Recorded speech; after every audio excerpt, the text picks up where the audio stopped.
నమస్తే. ఇన్నాళ్ళు నన్ను సపోర్ట్ చేస్తూ, ఎంకరేజ్ చేస్తూ మీ ప్రేమని నాకు అందిస్తున్న ప్రతి ఒక్కరికి కృతజ్ఞతలు.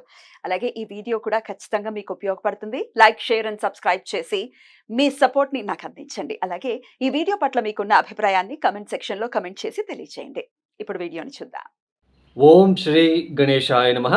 ఓం శ్రీ విష్ణురూపాయ నమఃశివాయ. నమస్కారం అండి. 2024 ఆగస్టు మాసంలో ద్వాదశ రాశి వాళ్ళ మాస ఫలితాలు ఎలా ఉన్నాయో తెలుసుకుందాం. దానికన్నా ముందు ఎవరైతే ఈ వీడియోని చూస్తున్నారో లైక్ చేయండి, షేర్ చేయండి, సబ్స్క్రైబ్ చేసుకోండి. మరియు ఈ వీడియో గురించి మీ అభిప్రాయాలని కామెంట్ రూపంలో పెట్టడానికి ప్రయత్నం చేయండి. ఇక్కడ ప్రేక్షకులకి ఒక 2 గ్రహాల కారకత్వాల గురించి నేను ఎక్స్ప్లెయిన్ చేస్తాను. ఇక్కడ ముఖ్యంగా ఏ గ్రహమైనా బలహీనపడినప్పుడు హోమాలు లేదా వాటికి సంబంధించిన జమ్స్టోనే కాదండి, ప్రకృతికి సంబంధించిన పరిహారాలు కూడా ఉన్నాయి. సమాజానికి సంబంధించే పరిహారాలు కూడా మనం చేసుకోవచ్చు. వాటిని పాటిస్తూ వెళ్ళాలి. మనం ఓన్లీ దేవుడికి మొక్కుకోవడము లేదా హోమాలు జరిపించుకోవడము లేదా జమ్స్టోన్ పెట్టుకోవడము ఇది పక్కన పెట్టేసి మనకి కొన్ని ప్రకృతి పరంగా మరియు సామాజిక పరంగా కూడా పరిహారాలు మనము ఎలా చేసుకోవచ్చు అని ఒక 2 మినిట్స్లో మీకు చెప్పేస్తాను. ఇక్కడ చూడండి, గ్రహ కారకత్వాలలో మనం ఏ గ్రహ కారకత్వాలకు ఇబ్బంది పెట్టినా ఆ గ్రహం బలహీనపడుతూ వెళ్తుంది. ఇది బాగా గుర్తుపెట్టుకోండి. ఫర్ ఎగ్జాంపుల్, సూర్యుడు పితృకారకుడు. తర్వాత ముఖ్యంగా గవర్నమెంట్ రిలేటెడ్ జాబ్స్కి మంచి పెద్ద పదవిలు మనకి రావాలంటే సూర్యుడు చాలా ప్రముఖమైన పాత్ర వహిస్తారు. తర్వాత దేవతా కార్యాలకి ఇబ్బంది పెట్టినట్లు కనుక అయితే, తండ్రి సమానాల వ్యక్తులకి అవమానించినట్లు కనుక అయితే సూర్యుడు బలహీనపడుతూ వెళ్తాడు.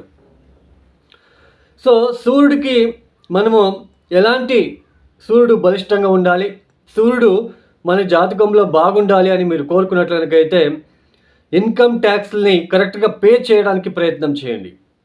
ఇది మీరు బాగా గుర్తుపెట్టుకోండి. ఇన్కమ్ ట్యాక్స్లని బాగా అప్పటికప్పుడే మీరు పే చేసుకుంటూ వెళ్ళండి. గవర్నమెంట్కి మోసాలు చేయవద్దు. తర్వాత పితృకార్యాలను సరిగ్గా జరుపుకోవడానికి ప్రయత్నాలు చేసుకోండి. తర్వాత పితృ సమానులకి మీరు దయచేసి వాళ్ళకి రెస్పెక్ట్ ఇవ్వండి.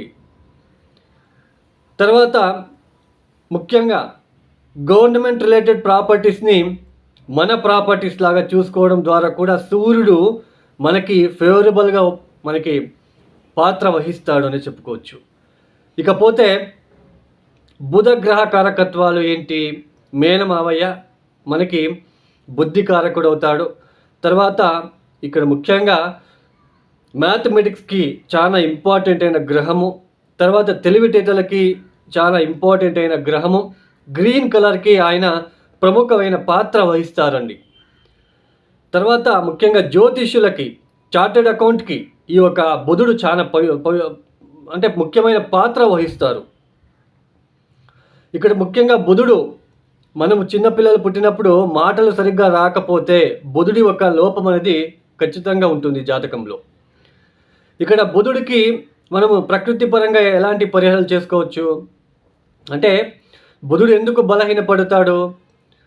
చార్టెడ్ అకౌంట్గా ఉండి ఎక్కువ డబ్బుల కోసము అక్కడ మోసాలు చేయడం ద్వారా, జ్యోతిష్యులు అబద్ధాలు చెప్పి వచ్చిన క్లయింట్తో ఎక్కువ డబ్బులు తీసుకోవడము లేదా లేనిపోని చెప్పి భయపెట్టడం లాంటివి చేసినట్లు కనుకైతే, మేనమావయ్యకి ఇబ్బందులు పెట్టినట్లు కనుకైతే, మేనమావయ్యకి మోసాలు చేసినట్లు కనుకైతే, తృతీయ లింగులని అవమానించినట్లు కనుకైతే బుధుడు బలహీనపడతాడు. సో బుధుడు మన జాతకంలో బాగుండాలి, ఇబ్బంది రాకుండా బుధుడిని ఎలా మనము ఫేవరబుల్గా చేసుకోవచ్చు అంటే, మొక్కలని నాటండి, చెట్లని నాటండి. ఎన్ని చెట్లు మీరు నాటి పోషిస్తారో అంత మీకు బుధుడి యొక్క నెగిటివ్ తగ్గిపోతూ ఉంటుంది. తృతీయ లింగులని అవమానించకుండా మీకు తగిన సహాయం చేయకపోయినా పర్లేదు, వాళ్ళని అవమానించకండి, చిన్న చూపు చూడకండి. అప్పుడు మీకు బుధుడు చాలా బలిష్టంగా మీకు అవుతాడు. తర్వాత ముఖ్యంగా జ్యోతిషులు కూడా ఒకరికి సహాయమని, అంటే వాళ్ళ ఏదో కష్టమని వచ్చినప్పుడు వాళ్ళకి తగిన కరెక్ట్ రెమెడీస్ చేసుకునేలాగా మీరు వాళ్ళకి నచ్చ చెప్పి వాళ్ళని పంపించే ప్రయత్నాలు చేసుకోండి. చంద్రుడు మన జాతకంలో బలహీనంగా ఎందుకు అవుతాడు?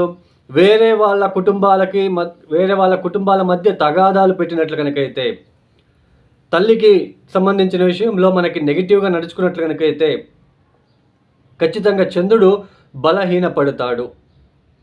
సో చంద్రుడికి ఎలాంటి ప్రకృతిపరమైన రెమెడీస్ చేసుకోవచ్చు? నీళ్ళని సేవ్ చేయండి. ఎవరైనా తాగడానికి నీళ్ళు అడిగితే గ్లాసు నిండా ఇవ్వండి, హాఫ్ గ్లాస్ ఇవ్వకండి. పక్షులకి నీళ్ళని అందించే ప్రయత్నాలు చేసుకోండి. ప్రాణులకు, ఇతర జీవులకు నీళ్ళని అందించడానికి ప్రయత్నం చేయండి. తర్వాత నీటిలో మోసాలు చేయకండి. పాలకు సంబంధించిన విషయంలో, నీటికి సంబంధించిన విషయంలో మోసాలు చేయకండి. ఇలా అండి, జస్ట్ మీకు అర్థం అవ్వాలని మీకు చెప్పాను. ఇకపోతే 2024 ఆగస్ట్ మాసంలో ఏ గ్రహాలు ఏ రాశిలో సంచారం చేస్తున్నారు, వాటి వలన ద్వాదశ రాశి వాళ్ళకి ఎలాంటి ఫలితాలు రాబోతున్నాయో తెలుసుకుందాం.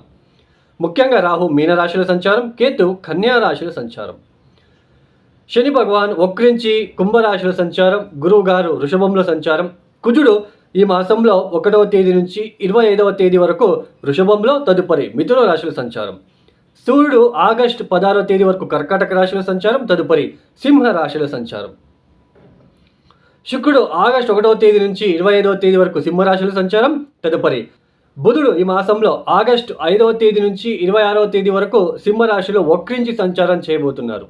తదుపరి నేర మార్గంలో సంచారాన్ని చేస్తారు. ఇక ఈ గ్రహ సంచారం రీత్యా ద్వాదశ రాశుల వాళ్ళకి ఒకటిగా మనం చూసుకుంటూ వెళ్తాం.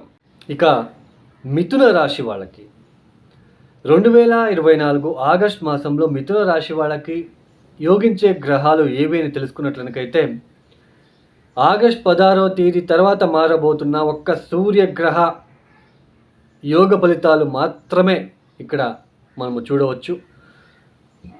తర్వాత ఆగస్ట్ మాసంలో 26వ తేదీ వరకు శుక్రుడు యోగిస్తున్నాడు. తర్వాత ఆయన చతుర్థానికి వెళ్ళిపోతాడు. చతుర్థ స్థానంలో శుక్రుడు యోగిస్తాడు, కాకపోతే అది నీచ స్థానం. పంచమాధిపతి నీచ స్థానంలో ఉండరాదు. ఇక్కడ శుక్ర మరియు కాస్త సూర్య బలం అనేది మిథున రాశి వాళ్ళకి ఉన్నది. మిథున రాశి వాళ్ళకి ముఖ్యంగా కుజుడి వలన చాలా ఇబ్బందులు. అర్ధాష్టమ కేతు, శని వక్రించారు. వ్యయస్థానంలో గురువు గారు, దశమాధిపతి చతుర్థాధిపతి అయిన గురువు వ్యయస్థానంలో ఉండడము, లాభాధిపతి షష్టాధిపతి అయిన కుజుడు వ్యయస్థానంలో ఆగస్ట్ 26వ తేదీ వరకు కుజుడు వ్యయస్థానంలో సంచారం. ఆరోగ్యపరమైన విషయాలలో డబ్బులు ఖర్చులు ఎక్కువ అవడం లాంటిది. తర్వాత ముఖ్యంగా గృహంలో ఒక పీస్ అనేది తగ్గడం లాంటిది, మతిమరుపు ఎక్కువ అవడం లాంటిది, సోదరులతో కాస్త ఇబ్బందులు ఎదుర్కోవాల్సిన ప్రమేయం ఏర్పడుతూ ఉంటుంది. ఇక్కడ మీకు ఉద్యోగ బదిలీలు అయ్యే అవకాశాలు ఉంటాయి. అంటే ఒక చోటు నుండి ఇంకొక చోటుకి వెళ్ళి ఉద్యోగాలు చేసుకోవాల్సిన ప్రమేయం ఏర్పడుతూ ఉంటుంది. ఏదైతే ఒక చోటు నుండి ఇంకొక చోటుకి మార్పు అనేది సంభవిస్తూ ఉంటుందో, ఆరోగ్య సమస్యలు మనకి వస్తూ ఉంటాయి. వాటర్ పొల్యూషన్ వల్ల, ఎయిర్ పొల్యూషన్ వల్ల, క్లైమేట్ పొల్యూషన్ వల్ల ఆరోగ్య సమస్యలు. ఈ ఆరోగ్య సమస్యల వల్ల ఈ చతుర్థ స్థానంలో ఉంటున్న కేతు వలన గృహానికి దూరంగా ఉండడం లాంటిది, లేదా హ్యాపీనెస్ కంఫర్ట్ని కోల్పోవడం లాంటిది. ఇలా మిథున రాశి వాళ్ళకి ఇబ్బందికరంగా సాగుతున్నప్పుడు ఆగస్టు 26వ తేదీ తర్వాత జన్మరాశికి కుజుడు రావడము, ఆ కుజుడు జన్మరాశిలో కూర్చొని చతుర్థ దృష్టితో మళ్ళీ చతుర్థ స్థానాన్ని కేతువుని చూడడము, ఇంకా స్ట్రగల్, ఇంకా కొద్దిగా తల్లితో విభేదాలు కావచ్చు, హ్యాపీనెస్ కంఫర్ట్ తగ్గిపోవడము, కోపము ఎక్కువ అవడం లాంటిది, ఆలోచించకుండా మాట్లాడడం లాంటిది, ఉద్యోగంలో ఒత్తిడులు పెరగడం లాంటిది, తర్వాత కొన్ని అపఘాతాలు లాంటివి, శరీరానికి గాయాలు అవ్వడం లాంటివి కూడా ఉంటాయి. తస్మాత్ జాగ్రత్తగా ఉండే ప్రయత్నాలు చేసుకోండి. అంటే ఎక్కువగా డిస్టర్బెన్సెస్ చూపిస్తూ ఉంటుంది. తండ్రితో కూడా తండ్రి ఆరోగ్య సమస్యలు, ఇంట్లో తల్లిదండ్రులకి ఇద్దరికీ కూడా ఆరోగ్య సమస్యలు, భార్యాభర్తల మధ్య కొన్ని అనుకోని ఇబ్బందులు, తగాదాలు. సో ఇలాంటివన్నీ కూడా స్ట్రగలింగ్గా ఉంటుంది. అందుకే మిథునరాశులు తప్పనిసరిగా కేతువుకి ఉలవలని కేజింబావు సోమవారం రాత్రిపూట నానబెట్టడము, మంగళవారం ఉదయాన్నే గణపతి ఆరాధన, గణపతికి గరిక లాంటివి అర్పించుకోవడము, గోచారంలో ఉంటున్న చతుర్థ స్థానంలో ఉంటున్న కేతుగ్రహ దోష నివారణ అవ్వాలని మొక్కుకొని ఆ ఉలువులని బెల్లంతో కలిపి ఎద్దులకి తినిపించే ప్రయత్నం చేయండి. కుజుడికి కూడా కందిపప్పుతో చేసిన తీపి పదార్థాలను ఒబ్బట్లని, ఓలిగల్ లాంటివి మంగళవారం పూట సుబ్రహ్మణ్య స్వామి ఆలయంలో ఉంటున్న యాచకులకి ఇవ్వడానికి ప్రయత్నం చేయండి. అమ్మవారికి అప్పుడప్పుడు కాళికా అమ్మవారికి ఎరుపు రంగుల పూలని ఇవ్వడానికి ప్రయత్నం చేయండి. ప్రతిరోజు నువ్వుల ఒత్తులని ఆంజనేయ స్వామి గుడిలో లేదా శివుడి ఆలయంలో వెలిగించడానికి ప్రయత్నం చేసుకోండి. ఇవన్నీ చేసుకోవడానికైతే తర్వాత కాలభైరవేశ్వర గాయత్రి మంత్రం చదువుకోవడానికి ప్రయత్నం చేయండి. ఖచ్చితంగా వచ్చే ఇబ్బందుల నుంచి బయటపడతారు. ఈ యొక్క వీడియో మీకు నచ్చితే లైక్ చేయండి, షేర్ చేయండి, సబ్స్క్రైబ్ చేసుకోండి. సర్వే జనో సుఖినో భవంతు. ధన్యవాదములు.